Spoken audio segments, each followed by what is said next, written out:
নমস্কার বন্ধুরা, আরবিপি চ্যানেলে আপনাদের সকলকে জানাই স্বাগত। চলে এসেছি কথা ধারাবাহিকের নতুন একটি পর্ব নিয়ে।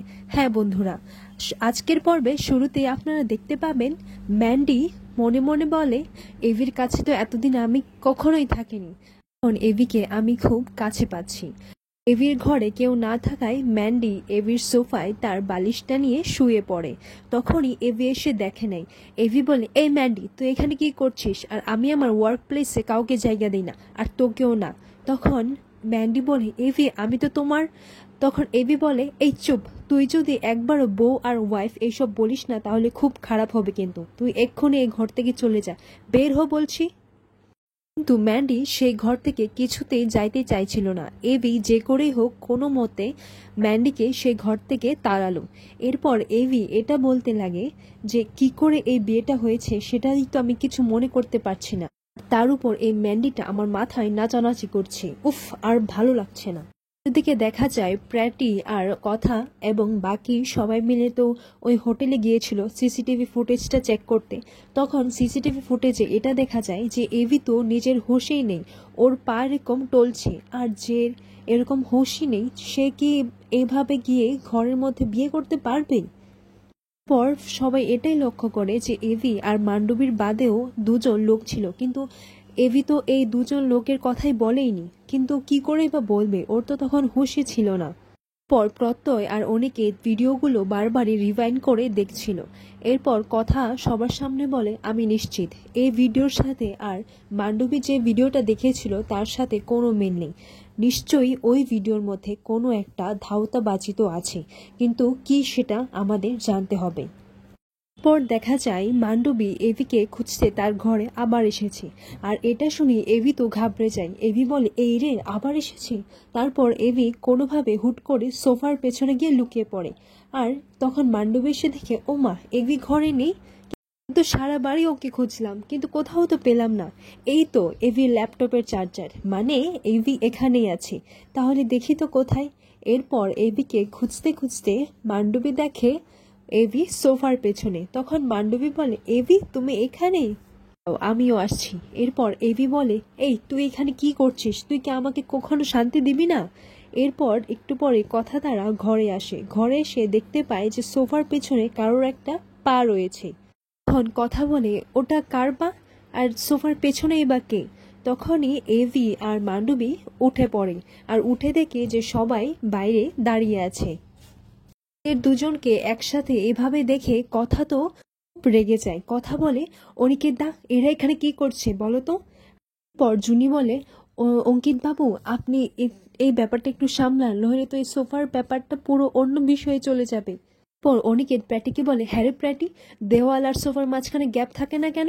আমি যেন কালকের মধ্যেই সব সোফাগুলো দেওয়ালের সাথে একবারে লেগে থাকতে দেখি, কোনো গ্যাপ যেন না থাকে। এরপর কথাকে বলে, তুমি প্লিজ একটু থামো কথা, তুমি কোথাও যেও না, তুমি এখানেই থাকো। তখন কথা বলে, এখানেই থাকবো মানে? তুমি দেখলে না ওরা দুজন কি করে সোফার পেছন থেকে বের হলো? কথা সাথে এটাও বলে, আর আমি শুনেছি গোবরডাঙ্গায় যখন চুরি হতো তখন চোরেরা মালিকের হাত থেকে বাঁচার জন্য কখনো খাটের তলায়, কখনো আলমারির পেছনে আর সোফার তলায় গিয়ে লুকিয়ে যেত। এরপর এভি বলে, হোয়াট ননসেন্স, আমি আমার ঘরে চুরি করতে যাব? এরপর কথা বলে, হ্যাঁ, চোর নয় তো কি, তাহলে আপনি ওখানে এভাবে লুকিয়েছিলেন কেন? পর প্র্যাটি বলে, আচ্ছা ব্রো, তুই ম্যান্ডির সাথে সোফার পেছনে কি করছিলি? পর এভি বলে, ব্রো বলিস না, ও তো আমাকে একেবারে জ্বালাতন করেই যাচ্ছে, আমি ওর থেকে বাঁচার জন্য আমি সোফার পিছনে গিয়ে লুকিয়েছিলাম। পর এভি মান্ডুবেকে বলে, এই সব কিছু তোর জন্য হচ্ছে, তুই সব কিছুর মূল কাণ্ড, বেরোয় ঘর থেকে। পর মান্ডবী বলে, এভি, আমি তো তোমার বউ, তাই না? আর আমি তো এই ঘরে আসতেই পারি। তখন এভি বলে, তুই বেরো বলছি এই ঘর থেকে। এরপর মান্ডবী বলে, নো, আমি এই ঘর থেকে কিছুতেই যাব না। মান্ডবী মনে মনে বলে, আমি এই ঘরে কবজা করেই ছাড়বো।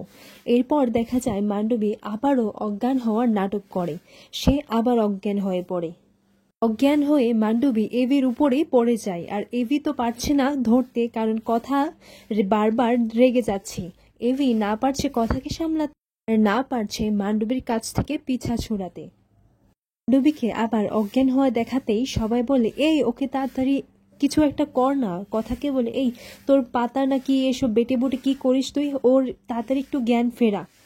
পর কথা মনে মনে বলে, জ্ঞান না ছাই, ও সবটাই নাটক করছে। আমি ওর জন্য আমার গাছের একটা পাতাও নষ্ট করব না। তখনই কথার ওই ঋতুর বলা জুতোর কথাটা মনে পড়ে যায়। তখন কথা বলে, আমার মাথায় একটা বুদ্ধি এসেছে। আমি যখন আগে ট্রেনে করে যেতাম তখন প্রায় সময় মানুষ অজ্ঞান হয়ে পড়ে যেত, আর তাদেরকে না জুতো শুকিয়ে দিত। ঝট করে তাদের জ্ঞানও ফিরে আসতো। তখন ঋতু বলে, হ্যাঁ দাঁড়া, তাহলে আমি আমার জুতোটা দিচ্ছি, কিন্তু হ্যাঁ আসার সময় একটু গোবর লেগে যায়। তখন ম্যান্ডি মনে মনে এটাই ভাবতে লেগে, এবার কি আমাকে গোবরের জুতো শুকাবে নাকি? পর ঋতুর জুতোটা দেয়, মানে ওরা তো মিছিমিছি নাটক করছে। আর অনেকে তো বলে, এ বাবা, এর মধ্যে তো একটু বেশি গোবর লেগে আছে, আচ্ছা কথা কিছু হবে না তো? তখন কথা বলে, না না, গোবরের শুকলে আরো খুব বেশি তাড়াতাড়ি জ্ঞানটা ফিরে আসবে। দেখা যায় মান্ডবীকে একটা সুজুতোর লেজ শুকালেই ও কিরকম একটা করতে লাগে।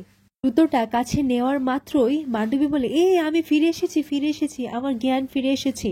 এরপর কথা বলে, বারে মান্ডবী, তোর জুতোর একটা লেজ শুকোতে তোর জ্ঞান ফিরে এলো?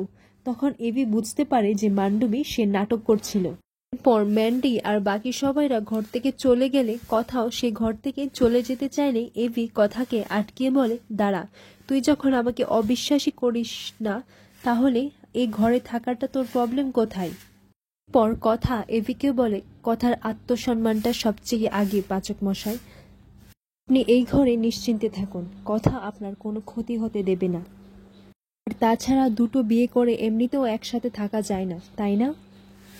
কথাটা বলেই কথা ওই ঘর থেকে চলে আসে। কথা অন্য ঘরে চলে আসলেই এভির কথাই সে মনে করতে লাগে। কথা তখন বলি, শুধু দায়িত্ব নিতেই শিখেছেন, আর কিচ্ছু শিখেননি। কি হতো যদি একটু ভালোবেসে বলতেন, তাহলে আমি ওই ঘরে তো থেকেই যেতাম। পর জুনি এসে বলে, কিরে কথা, একা একা কি বিড়বিড় করছিস? আর শোন, অনেক রাত হয়েছে, নে এবার শুয়ে পড়। আর তোর কিন্তু সুস্থ থাকতে হবে। এই মান্ডবীকে জব্দ করতে গেলে তোকে আগে নিজে খেয়াল রাখতে হবে।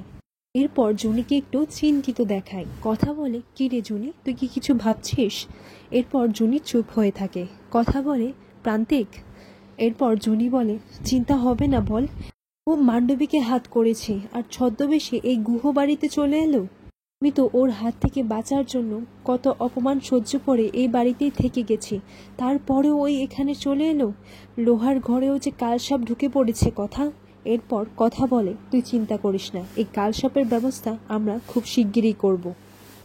অর্জুনই কথাকে বলে, তুই এখন আমার কথা ভাবিস না, তুই আগে অগ্নিদার সাথে কথা বল, অগ্নিদার সাথে সবটা মেটা।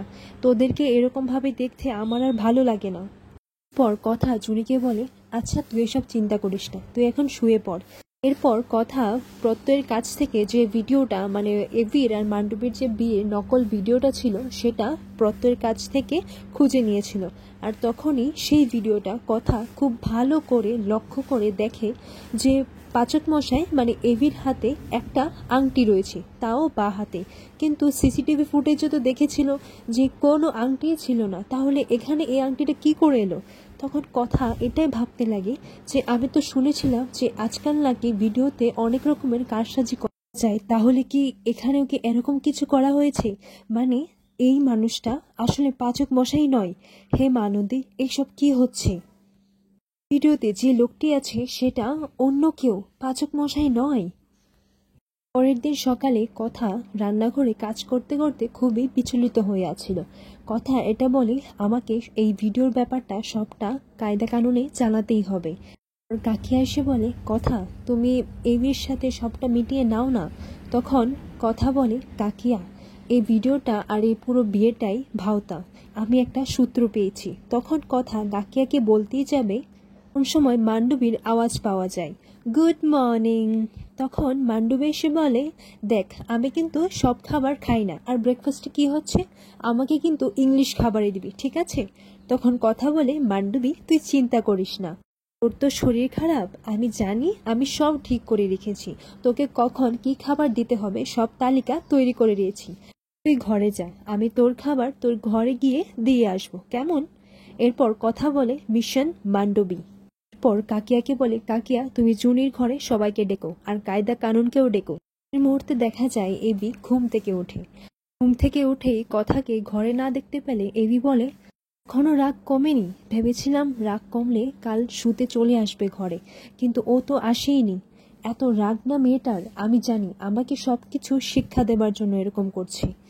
একটু পরে কথা ঘুরে এসে এভি যাবতীয় কাজগুলো করে দেয়।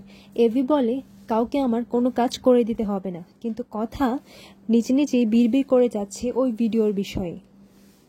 পর এভি বলে আমি আবার রিপিট করছি, আমার কাজ কাউকে করে দিতে হবে না। তখন কথা বলে জানিস তো কি, এতদিন ভাবতাম যে তোকে এমনি ফেলে রাখে, কিন্তু এখন বুঝতে পারি যে তোকে ভাঁজই করতে পারে না। সব কাজ করতে পারলেও তোকে ভাঁজ করতে পারে না। সে তো জানে যে কাজবি সেই এসে ভাঁজ করে দিয়ে যাবে। তখন এভি বলে তুই আবার আমার সামনে এই কথাটা ঝাড় দিচ্ছিস? তুই জানিস না আমার ডাস্ট অ্যালার্জি? তুই এসব ইচ্ছে করে করিস, তাই না? আর শোন, আমি এরকম তোর মতো ইনসিগনিফিকেন্ট কাজ করতেও চাই না। আর আমার সামনে এইসব চাদর ঝাড়া বন্ধ কর। তখন এভি কথার কাছ থেকে চাদরটা ছিনিয়ে নিতে চাইলেই কথা নিজের ব্যালেন্স সামলাতে না পেরে এভির উপর পড়ে যায়। পর কথা বলে চাদরটা আমি আপনার সামনে ঝাড়তে চাইছিলাম না। আমি যেগুলো চাইছি সেগুলো হচ্ছে না, আর যেগুলো চাইছি না সেগুলোই হচ্ছে। যেমন ধরুন, আমি চাইছিলাম না যে আমার উপস্থিতি আপনাকে ব্যতিব্যস্ত করুক, কিন্তু সেটাই হচ্ছে। এই যেমন আমি চাইছিলাম যে আপনি হ্যারিকে নিয়ে মজাটা বুঝুন, কিন্তু আপনি বুঝলেন না, সেই রকম হলো না। আমাকে শাস্তি দেওয়ার জন্য আপনি মান্ডবীর সাথে নাচতে চলে গেলেন। এরপর কথা বলে আসলে কি জানেন তো, আমি আজকাল কি চাইছি কি চাইছি না সেগুলোর আজকে কোনো মানেটাই থাকছে না। পর এভিও কথাকে বলে শুধু তুই কেন, আমিও যা যা চাইছি সেগুলো ঘটছে না। ইনফ্যাক্ট যেটা ঘটেছে সেটাও আমি ঘটাতে চাইনি, কিন্তু কাউকে। তখন কথা বলে পাচক মশাই, আপনি এমন একটা জিনিস ঘটিয়ে বসে আছেন যেটার জন্য আপনি নিজেও কিছু জানেন না, যেটা আপনি নিজেও কিছু প্রমাণ করতে পারছেন না। আপনি যে নির্দোষ সেটা আপনিও হয়তো ঠিক করে জানেন না। পাচক মশাই, যে মানুষটা সবসময় গলা উঁচু করে কথা বলতো, আজকে ওই মানুষটার একটা কাজের জন্য সে নিজে থেকেই গলা নামিয়ে কথা বলছে। আর এখানেই আজকের পর্বটি শেষ হয়।